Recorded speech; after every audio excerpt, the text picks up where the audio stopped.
Now, the National Institute for Clinical Excellence has revealed today that they believe all pregnant women who do not want to give birth naturally should be allowed to have a caesarean section, even if there's no medical need for one.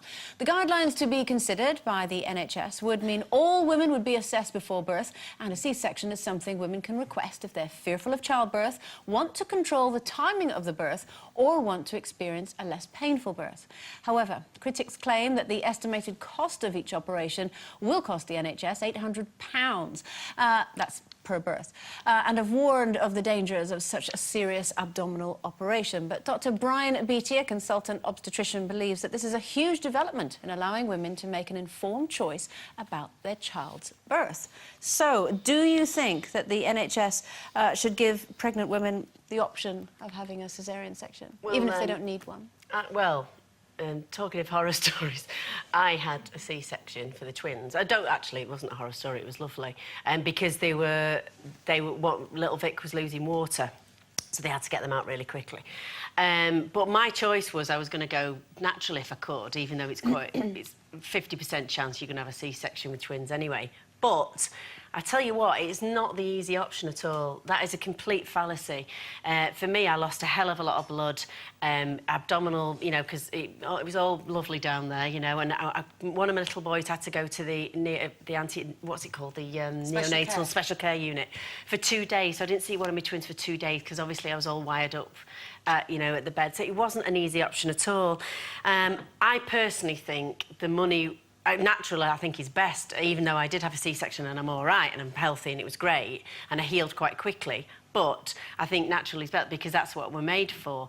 On the other hand, I do believe that the money that they would save with that should be spent on more training for midwives. That's where it should be, because the midwives that looked after me were unbelievable. They were amazing, and that was the only reason was their unit was closing down, so they were just sort of walking around. We were the last few people in the unit, so I had so much attention. If every woman had that much attention, it would be a lot easier childbirth, I think.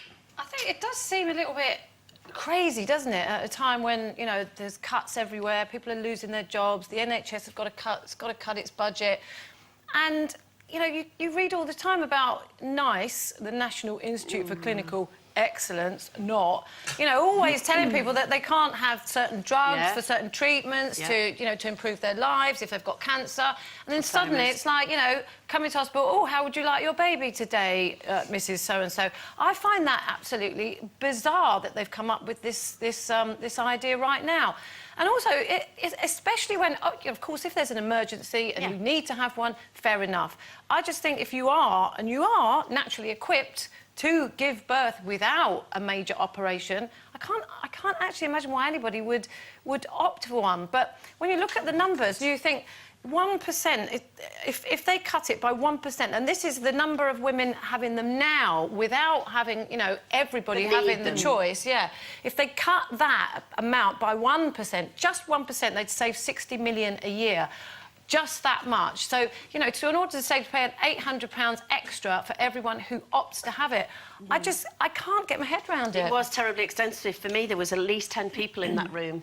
And I know it was an emergency sort of, but there was 10 highly trained, you know. I must admit, I think it's quite interesting timing that this has come out now, because it's been well documented that obviously David Cameron and the government are trying to woo women over towards the Conservative Party. And I think that this because he's not connecting with women, so he's making all sorts of noises about niceness for and I just think that something like this, when you're going to have a baby, you write a list of how you'd like things to go. Obviously, you only do that for your first, because by the second you realise it's all a load of nonsense. But you say, well, I would like a natural birth, and I'd like petals thrown, and I'd like whale music, and I would like this, and I'd like it not to hurt, please. And then, obviously, reality kicks in. So I think that with all the will in the world, you can decide you want a C-section, but if your baby decides to come 2 weeks early and nothing's set up for it, you could well have a baby naturally, in the same way like me, where you try and have it naturally and you end up having an emergency caesarean. I think in the end, it will kind of balance itself out, and they probably won't end up giving any more caesareans than they do now, but it sounds good. I've had one of each, and I can tell you which one I'd prefer. And it's the C-section. I cannot dispute what you've all said about the money situation. I completely agree with that, investing in midwives and in mother and baby units for those women who have mental illness after childbirth as well. I totally agree with that. But taking that aside, it would be wonderful to have the choice, because I did. Because I had my first little boy, Matthew, in a private hospital, and I didn't know it was a natural childbirth hospital when I went there. And I would say, but you can have pain relief, can't you? You'd go, Mrs. Healy, this is not the Victorian ages. Fast forward to, hit me over the head with a spike mount, please, give me out of this. It was all right for the first 12 hours, because I didn't want them to break my waters, because I was watching Dynasty and I was going, not yet, I just want to see if Fallon gets kidnapped by aliens, because it was that thing. That one. Anyway, that happened, but I had 36 hours without any pain relief. Then, of course, I was very poorly because of the depression, and then didn't get pregnant for several years after because I was scared. Then I did fall pregnant when I was 93, and my very good friend Gordon Faulkner was the gynaecologist, and I just wanted the experience. I was so terrified of getting the depression again that I wanted the experience to be just so different, so that there was no kind of flashback. So I did have elective cesarean, and I had, I suppose, a completely different experience to yours, in it, that it wasn't an emergency, and it was just like somebody rummaging about in a handbag, really. I felt it was, you know. Mine wasn't an emergency. Yeah. We had to have them out the next day, but I was sort of sat there in my bed waiting for it. You know, it wasn't all bells and whistles. Yours wasn't. And but I mean, but it is a major operation, obviously. Yeah, it does it's take time massive. to heal. And also, I think you're putting yourself down as well. I mean, you're saying that it wasn't a medical emergency. It may well not have been a physical medical emergency, but there was definitely absolutely. a reason. Your first experience was so horrendous, Yeah. Denise. That's why. That is absolutely a good reason. Yeah. Not just to say, well, you know, I want to be off on Sunday. Exactly. Because it's not like that.